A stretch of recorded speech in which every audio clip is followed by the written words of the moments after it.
जी बिस्मिल्लाहिर्रहमानिर्रहीम। Dear students, आज का हमारा टॉपिक है ड्यूट्रोमाइकोटा। ये ड्यूट्रोमाइकोटा जो है ये टॉपिक है बेटे आज का हमारा, और इसमें इनको इम्परफेक्ट फंजाई भी कहते हैं। बेटे स्टार्ट से ही मैं आपको ये बता रहा हूँ कि जब से हमने क्लासिफिकेशन पढ़ी है कि फंजाई की क्लासिफिकेशन की जो बुनियाद है वो सेक्सुअल रिप्रोडक्शन है। तो जो सेक्सुअल रिप्रोडक्शन फंजाई जिस तरह की सेक्सुअल रिप्रोडक्शन होती है उसके मुताबिक फंजाई को नाम दिया जाता है।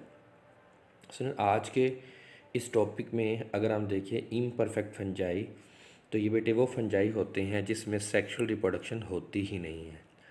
तो ये जो ग्रुप है ये बेटे एक आइसोलेटेड ग्रुप नहीं है, ये एक इंडिविजुअल ग्रुप नहीं है, ये तो एक हेट्रोजीनस ग्रुप है।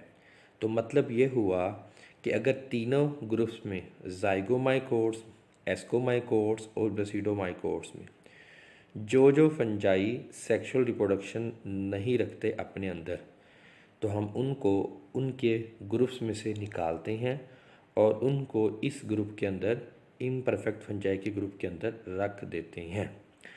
तो यूँ हम कह सकते हैं कि इस ग्रुप में जो सबसे ज़्यादा मेंबर्स होते हैं वो सबसे बड़े ग्रुप्स यानी एस्कोमाइकोटा से आते हैं, लेकिन कुछ जो मेंबर जो हैं वो ज़ाइगोमाइकोटा, बेसिडोमाइकोटा से होते हैं। ये ज़ाइगोमाइकोटा, बेसिडोमाइकोटा, एस्कोमाइकोटा के वो मेंबर्स होते हैं जिसमें सेक्सुअल रिप्रोडक्शन नहीं होती। लेकिन ये बात जहन में रखिएगा कि क्योंकि बेटे इनमें भी हम आगे जाकर देखते हैं कि एक सेक्सुअल रिप्रोडक्शन के पैरेलल एक प्रोसेस होता है जिससे इनमें जेनेटिक वेरिएशंस आती हैं, उसे पैरासेक्सुअलिटी कहते हैं। और उस पैरासेक्सुअलिटी की वजह से, जेनेटिक वेरिएशंस की वजह से कुछ फंजाई जिनमें सेक्सुअल रिप्रोडक्टिव स्ट्रक्चर्स बेटा पैदा हो जाती हैं, तो फिर हम उनको इस ग्रुप से निकालते हैं, इम्परफेक्ट फंजाई के ग्रुप से निकालते हैं। और जिस ग्रुप से वो बेसिकली बिलोंग करता था या जिस तरह की रिप्रोडक्टिव स्ट्रक्चर्स उस पर बनते हैं, हम उसको दोबारा से उस ग्रुप में रिप्लेस कर देते हैं। अगर हम इसमें देखें तो लिखा हुआ है this is the heterogeneous group, जिसमें सारे फंजाई शामिल हैं और इसमें सेक्सुअल फेज़ जो है वो नहीं होता। ज़्यादातर इनमें से जो है वो सेक्सुअली प्रोड्यूसिंग रिलेटिव्स हैं। एस्कोमाइकोटा के ज़्यादा मेंबर्स हैं, लेकिन कुछ मेंबर्स ज़ाइगोमाइकोटा, बेसिडोमाइकोटा के भी हैं। अगर सेक्सुअल रिप्रोडक्शन इम्परफेक्ट फंजाई में आ जाए तो फिर इनको रीअसाइन कर दिया जाता है अपने अपने फाइलम में। बायोलॉजिस्ट जो है वो इम्परफेक्ट फंजाई की क्लासिफिकेशन जो करते हैं वो डीएनए की बुनियाद पर करते हैं, क्योंकि इसमें सेक्सुअल रिप्रोडक्शन नहीं पाई जाती। एग्ज़ाम्पल्स, पेनिसिलियम बेटे जो फफूंदी आमतौर पर होती है मुख्तलिफ़ फलों पे, सब्जियों पे, रोटी पे फफूंदी जो लग जाती है, ठीक है। ये मसल अमूमन ये जो अमूमन जो फफूंदी होती है फलों पर होती है, डिकेइंग फ्रूट्स पर होती है, ठीक है। लाइक आप ऑरेंज देखिए, अगर वो काफ़ी दिन तक पड़ा रहता है तो उस पर फफूंदी सी जो है वो लग जाती है। That is penicillium, blue green molds, aspergillus brown mold, alternaria, fusarium and helminthosporium. ये सारे के सारे जो है ड्यूट्रोमाइकोटा के मेंबर्स हैं, जो कि बहुत इंपॉर्टेंट है इकोनॉमिकली, यानी हमारी मौशियत को, इकोनॉमी को या तो डिस्ट्रॉय करते हैं या इसमें टू सम एक्सटेंट बेनिफिशियल हो सकते हैं। पेनिसिलियम को अगर हम देखें तो पेनिसिलियम जो है ये स्पीशी वाइड सेपरेट सैप्रोट्रोफिक स्पीशी है, जो कि डिकेइंग फ्रूट पर और ब्रेड पर पाई जाती है। इनके हाइफी बी सेप्टेट होते हैं। अब ये बात जहन में रखें कि तीन ग्रुप्स में हमने पढ़ा, एस्कोमाइकोट, बेसिडोमाइकोट, ड्यूट्रोमाइकोट्स, इन तीनों में हाइफी सेप्टेट हैं, जबकि ज़ाइगोमाइकोट जो कि पहला ग्रुप था उसमें हाइफी नॉन सेप्टेट थे। अब इसमें हम डाइकैरियोटिक की बात नहीं करेंगे क्योंकि इसमें सेक्सुअल रिप्रोडक्शन होती ही नहीं है, इसलिए हम डाइकैरियोटिक फेज़ में नहीं जाएंगे। पेनिसिलियम ए सेक्सुअली चूँकि रिप्रोड्यूस करता है तो वो कोनिडिया से होती है। अब कोनिडिया कहाँ पाए जाते हैं? कोनिडिया जो है they are found in the chains of at tips of special hyphae called conidiophores. तो ये हाइफी जो है ख़ास किस्म के हाइफी जिसको कोनिडियोफोर कहते हैं, उसके ऊपर उसके इख्तिताम पर ये पाए जाते हैं और ये चेन्स की सूरत में होती हैं। इनकी जो चेन्स होती हैं वो पैरेलल होती हैं, उसको ब्रश लाइक अरेंजमेंट कहते हैं। और ये पेनिसिलियम के कोनिडिया की एक ख़ास खूबी है। इस वजह से पेनिसिलियम की पहचान भी की जाती है। अगर ये कोनिडिया जो हैं ये माइसीलियल कॉलोनी को, यानी अगर हम फंगस कॉलोनी को स्टेन करते हैं, कोई कलर देते हैं, तो कलर जो होता है वो इन कोनिडिया के अंदर रिटेन कर जाता है। ठीक है। सो ये जो मेच्योर कोनिडिया होते हैं ये इजीली जो है वो बिखर भी जाते हैं और इजीली डिस्पर्स भी हो जाते हैं। ये आप देख सकते हैं, ये एक ऑरेंज दिखाया हुआ है, उस पर ये जो मोल्ड है पेनिसिलियम जो है आप इसको देख सकते हैं, ब्लू मोल्ड बेटा जो है ये, इसको आप देख सकते हैं। इस तरीके से जो है दूसरी तरफ ये ए सेक्सुअल रिप्रोडक्शन कोनिडिया 4 के ऊपर आप देख रहे हैं कि जो कोनिडिया है वो इसकी टिप्स पर जो है वो बने हुए हैं। कोनिडिया का स्ट्रक्चर भी इसमें दिखाया गया है। सो नेक्स्ट बेटे जो है वो है एक बहुत इंपॉर्टेंट शॉर्ट क्वेश्चन है, व्हाट इज़ पैरासेक्सुअलिटी। तो मैंने बताया कि इनमें अगरचे सेक्सुअल रिप्रोडक्शन नहीं होती तो उसके मुतवाज़ी उसके पैरेलल एक प्रोसेस होता है जिसको हम पैरासेक्सुअलिटी कहते हैं। पैरासेक्सुअलिटी का मतलब ये होता है कि एक ही हाइफी में मौजूद दो डिफरेंट क्रोमोसोम जो कि एक ही हाइफी में मौजूद होते हैं वो अपने अपने कुछ पार्ट्स का एक्सचेंज करते हैं। एक हाइफी में, मैं दो हाइफी की बात नहीं कर रहा क्योंकि ए सेक्सुअल रिप्रोडक्शन में एक हाइफी होता है।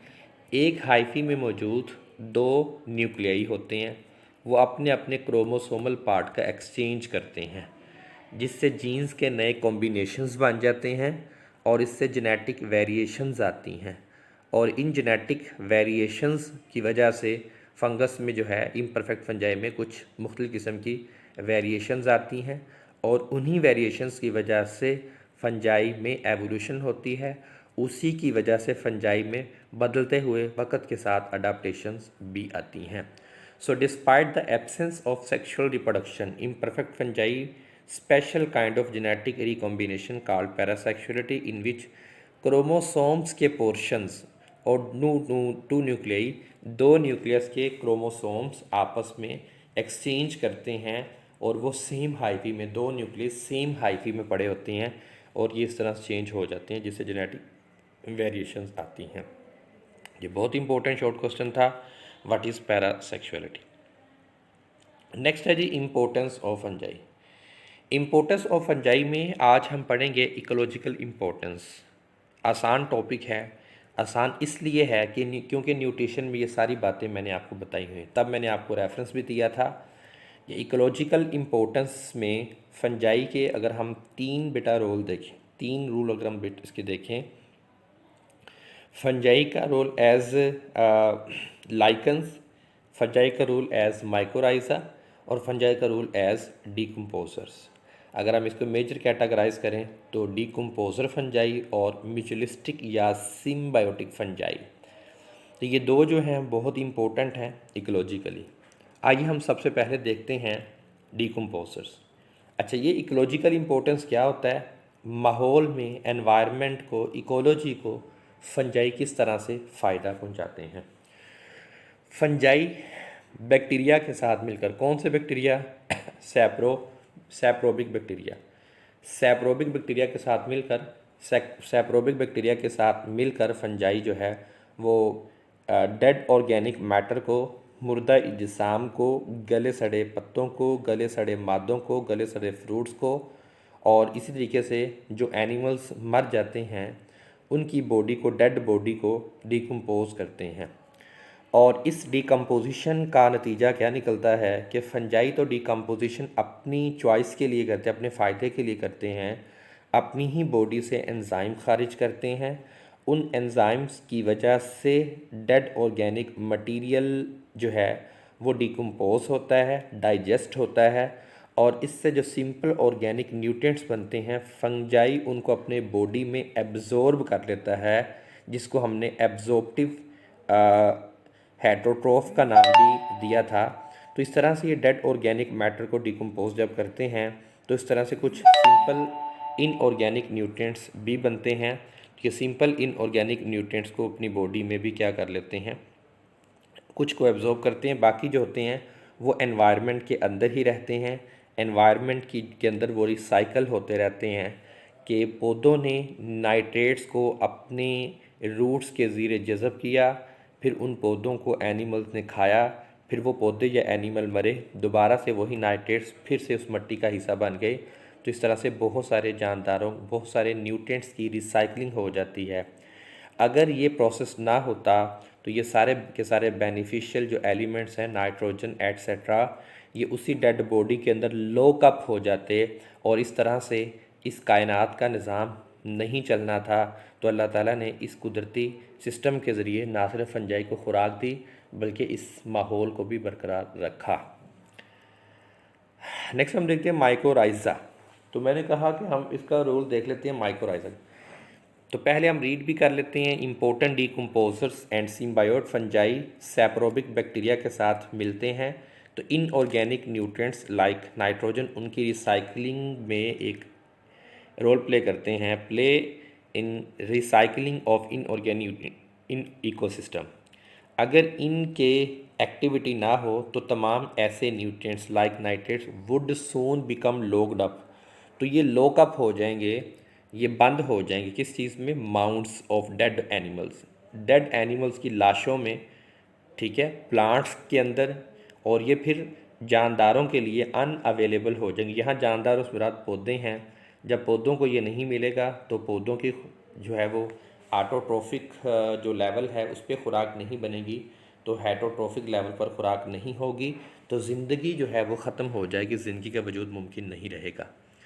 Now let me talk about the second association जो कि माइकोराइजल एसोसिएशन है। ये एक म्यूचुअलिस्टिक या सिम्बायोटिक रिलेशनशिप होता है between fungi and roots of vascular plants. 95% vascular plants इस फ़ायदे से इस ताल्लुक़ से फ़ायदा उठाते हैं जिससे उनकी ग्रोथ भी बहुत बेहतर होती है। और इससे फंजाई को फ़ायदा ये होता है कि फंजाई को जब प्लांट्स जो है अपनी खुराक लेते हैं तो अपनी खुराक में से कुछ खुराक फंजाई को भी दे देते हैं। इसी तरीके से फंजाई पौधे का सरफेस एरिया बढ़ा देते हैं जिससे पौधे की एब्जॉर्प्शन ज़्यादा होती है, पौधे में न्यूट्रिएंट्स और वाटर की एब्जॉर्प्शन ज़्यादा होती है, उससे ग्रोथ उसकी भी ज़्यादा होती है। लाइकन्स की अगर हम बात करें तो जो लाइकन्स हैं तो एनवायरनमेंट में फ़ायदा, इकोलॉजी में म्यूचुअलिस्टिक फंजाई पौधों की ग्रोथ को बढ़ाकर कर रहे हैं। लाइकन्स की सूरत में फ़ायदा कैसे करते हैं? तो मैंने तब भी एक लफ्ज़ यूज़ किया था, सक्सेशन। सक्सेशन का जो अमल है ये किसी भी एक नई बंजर जगह पे एक पूरे के पूरे कम्युनिटी का, एक पूरे के पूरे जंगल का, एक पूरे के पूरे फॉरेस्ट का आबाद हो जाना है। इस पूरे प्रोसेस को सक्सेशन कहते हैं। तो सबसे पहले बंजर ज़मीन होती है, लाइकन उस बंजर ज़मीन पर उगते हैं, फिर ये मरते चले जाते हैं। लाइकन्स के आगे डिफरेंट स्टेजेस आती हैं, हमने पीछे पढ़ा था, सेकेंड ईयर में पढ़ेंगे। तो इस तरह से जैसे जैसे लाइकन्स जो हैं वो मरते चले जाते हैं तो उस बंजर ज़मीन की जो फर्टिलिटी होती है वो बेहतर होती चली जाती है। जब बहुत सारे हज़ारों साल गुजरते हैं तो ज़मीन के अंदर इतनी ज़्यादा जो है वो प्रोडक्टिविटी या फर्टिलिटी हो जाती है कि अब उस पर जो है प्लांट्स भी ग्रो कर सकते हैं। तो जब पहले सिंपल प्लांट बनते हैं फिर कॉम्प्लेक्स प्लांट आते हैं, इस तरह से एक पूरी जो है वो एक कम्युनिटी आबाद हो जाती है। इस प्रोसेस को सक्सेशन कहा जाता है। तो लाइकन्स उसमें अपना एक इम्पोर्टेंट रोल प्ले करते हैं। लाइकन्स जो हैं वो एक बहुत ही अच्छे बायो इंडिकेटर हैं एयर पोल्यूशन के, क्योंकि ये हवा में मौजूद जो हैवी मेटल्स होते हैं उनको एब्जॉर्ब कर लेते हैं। इसको हम बायो एब्जॉर्प्शन भी कहते हैं। और इस तरह से एयर पोल्यूशन को इंडिकेट भी कर देते हैं, क्योंकि जब ये हैवी मेटल को एब्जॉर्ब करते हैं तो इनका कलर चेंज हो जाता है, जो इस चीज़ की इंडिकेशन होती है कि there is something wrong in environment, कि एनवायरनमेंट में अब बहुत कुछ जो है वो रॉन्ग है। कुछ फंजाई ऐसे होते हैं जो कि बायो रेमिडिएशन के तौर पर यूज़ किए जाते हैं। बायो रेमिडिएशन भी क्या है, आपको मैंने फर्स्ट चैप्टर में बताया था कि माहौल को ख़राब करने वाले, माहौल में आलूदगी पैदा करने वाले अनासर का फंजाई जानदारों की मदद से ख़ात्मा, इसको हम बायो रेमिडिएशन कहते हैं। तो लाइकन्स जो होते हैं वो इसमें भी इन्वॉल्व होते हैं। उम्मीद है बेटे टॉपिक क्लियर हो गया होगा। अगर कोई क्वेश्चन हुआ तो ज़रूर बेटा पूछिएगा। अपना ख्याल रखिएगा। अल्लाह हाफ़िज़।